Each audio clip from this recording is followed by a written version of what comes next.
Squad Leader is a tactical level board war game originally published by Avalon Hill in 1977. It was designed by Hall of Fame game designer John Hill and focuses on infantry combat in Europe during World War II. One of the most complex war games of its time, Squad Leader is the natural extension of the trend towards greater realism initiated by several earlier games, including Avalon Hill's own Panzer Blitz and Panzer Leader. Those two earlier games were slightly larger in scope, with counters representing platoons and map hexes measuring 250 meters across, compared to Squad Leader's 40-meter hexes and squad-sized units. The original Squad Leader was produced in time to debut at Origins '77. Avalon Hill sold well in excess of 100,000 games of Squad Leader, making it one of the most successful war games ever made.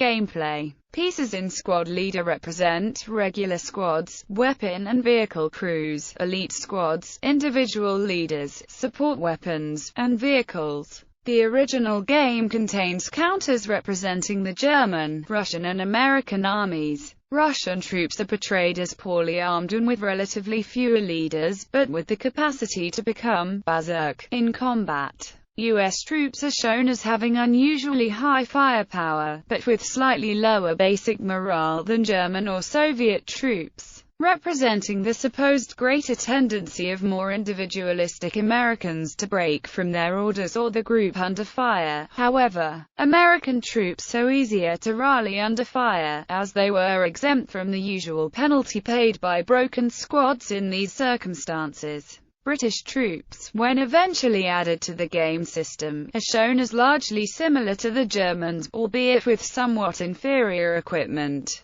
The mat boards are divided into hexagonal grids, with each hex said to represent 40 meters of terrain. The result of the designer being asked what the ground scale was, rolling a die and it coming up 4. In reality, European village streets are not 40 meters across. For example, time was said to be 2 minutes per turn, though the developer admits that this is also fudged and that each game turn should be considered a module of time, such that the events can occur and interact with one another, as well, by being geomorphic mat boards. Increased flexibility is given to scenario designers as well as design your own players. The semi-simultaneous system of play developed in the mid-1970s can be seen in Squad Leader's sequence of play. Each turn consists of 2-player turns, each of which have 8 phases: rally phase, prep fire phase, movement phase,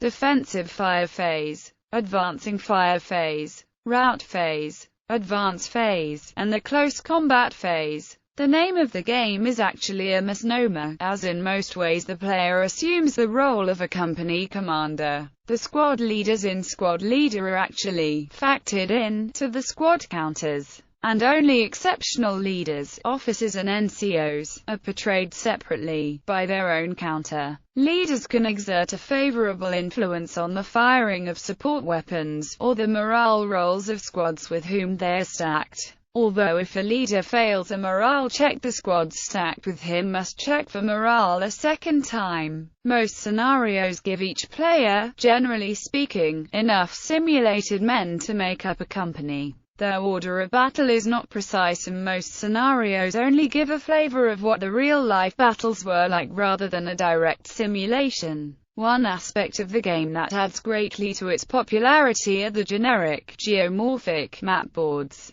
each of which can be aligned to any edge of the same length to any other mat board. This allows for an almost unlimited number of combinations to create in any terrain situation, including player-designed scenarios. Printed overlays, first introduced in the Gamut GUI, Anvil of Victory, also provide additional terrain types to mat boards. Line of sight is determined by sighting between the dots in the center of each hex. String can be used to check loss, and the printed terrain depictions on the photorealistic maps are used to determine blockages. These loss rules were innovative for board games when introduced in the 1970s. The original game contains mat boards mounted on heavy durable cardboard, which was expensive but a design feature long associated with Avalon Hill games. Each mat board measures 10 columns of hexes high by 32 hexes wide, numbered from hex A1 in the top left corner to hex GG10 in the lower right.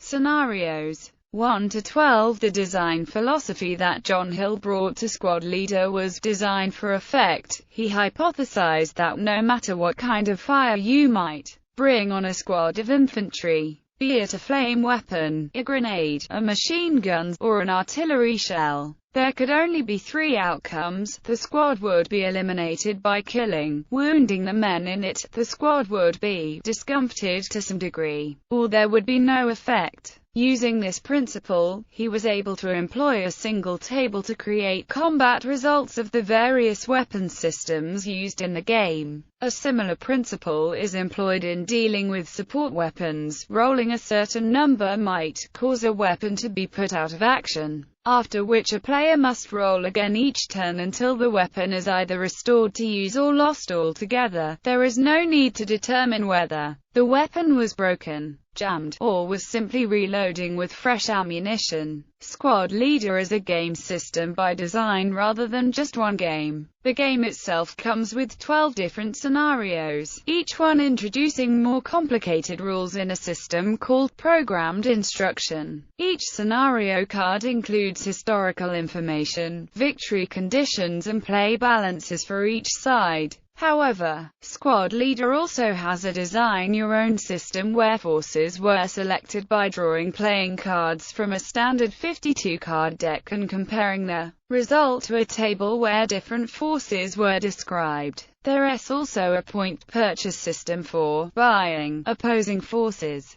New scenarios were published in Avalon Hill's gaming magazine, The General, as well as additional scenario packs. Third parties also produce scores of SL scenarios. Strengths. Squad Leader attempted to simulate many types of battlefield phenomena not addressed before in a tactical board game, and enjoyed a cosmetic treatment unmatched then and afterwards. Some of these strengths include: the effects of leadership on morale is elegantly handled, with extraordinary leaders having direct effects on the ability of men to move, shoot, and resist enemy attack. The rigid turn sequences of war games up to that point in time was dispensed with in favor of the innovative 8-phase turns described above. Units can interact with enemy units during the other player's turn. The game, as explained by John Hill's designer's notes, encourages players to learn and adopt basic infantry tactics. Defenders are encouraged to sight machine guns to dominate fields of fire, while attackers are encouraged to have some men give covering fire while others moved. Some support weapons can fire multiple times in a phase,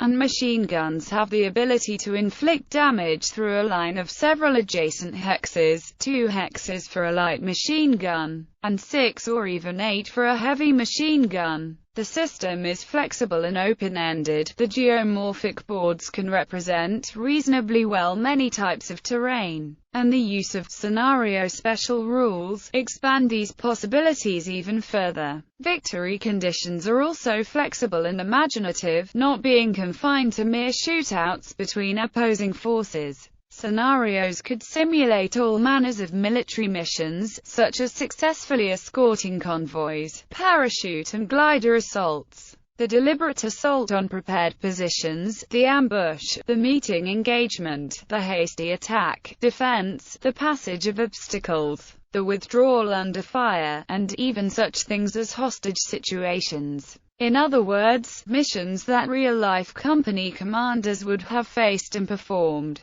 The quality of the physical components has rarely been equaled by other games. Counters are functional, evocative, well-designed, and attractive. Especially popular are the red Berserk counters, which added much flavor to the game. Cross of Iron adds striking white on black counters to represent the Waffen SS. The mounted mat boards are a hallmark of Avalon Hill, and continued right through to the introduction of the ASL starter kit by Multi-Man Publishing in 2004. The mat boards are also photorealistic, with an attractive top-down view that is also functional, with line of sight drawn from hex center to hex center and blocked only by terrain depictions on the artwork itself, not the entire hex as in other games. Weaknesses. Some of the weaknesses that keep Squad Leader from being a true simulation of the decisions that a World War II commander would make are well known, and attempts have been made to address them. Others were simply ignored for the sake of playability. Some of these include the following. Despite some rules for concealment and hidden initial placement, most of the game is played where each player can always see what forces the enemy has and precisely where they are placed,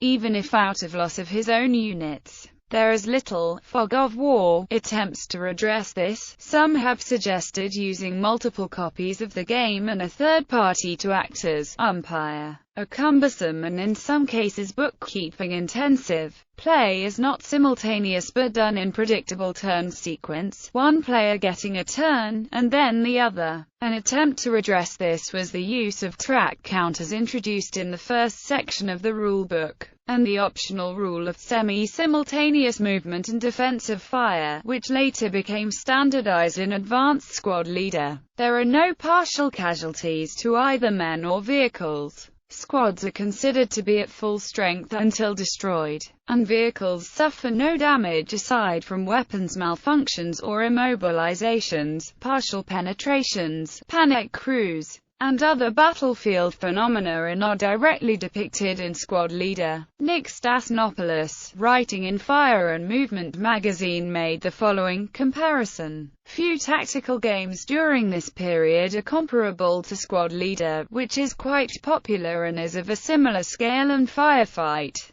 but has a needlessly complex combat system, leadership rules that would be more appropriate for 18th century combat, and ridiculously simplistic casualty rules. It also displays the typical American fascination with gadgets while ignoring war's social, political, and logistical aspects. The wargame industry has basically ignored the more accurate portrayal of company-level combat in for the more glamorous version portrayed in Squad Leader.